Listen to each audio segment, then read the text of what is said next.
শয়তানের ওয়াসওয়াসা থেকে তোমরা আমি আল্লাহর কাছে আশ্রয় প্রার্থনা করো, সাহায্য কামনা করো। আমি আল্লাহ তোমাদেরকে শয়তানের ওয়াসওয়াসা থেকে হেফাজত করব। সকলেই বলি সুবহানাল্লাহ। রাসূলুল্লাহ সাল্লাল্লাহু আলাইহি ওয়াসাল্লাম তিনি হাদিসের মধ্যে বলেছেন, তিনটি জায়গা শয়তান প্রবেশের সুযোগ পেয়ে যায় যদি তাকে সুযোগ করে দেওয়া হয়। কয়টি জায়গা? জোরে বলে। এর মধ্যে 1 নাম্বার, নামাজের কাতার ফাঁকা থাকলে। 2 নাম্বার, স্বামী এবং স্ত্রী মন মালিন্যতার কারণে একই বিছানাতে ডিস্টেন্সে অথবা দূরত্বে অবস্থান করলে। 3 নাম্বার, বেহেশতের বাগান জালিসুর রহমান, তথা যেখানে কোরআন এবং হাদিসের আলোচনা হয়, এই জায়গাতে মানুষ যদি অপরিপাটি অবস্থায় বসে থাকে। আমার সাথে সবাই মহব্বত নিয়ে পড়ুন, আউযু বিল্লাহি মিনাশ শাইতানির রাজীম।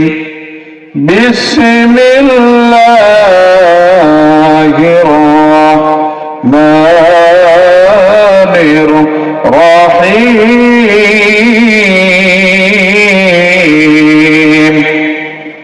قد أفلح المؤمنون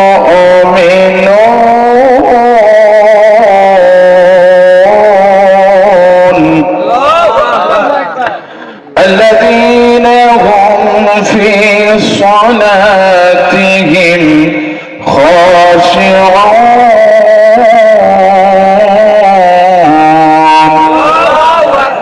إلى آخر الآية.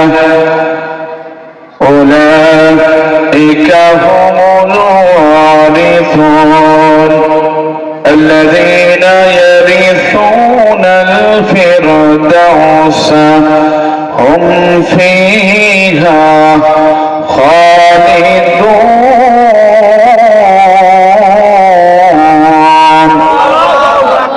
صدقت يا ربنا.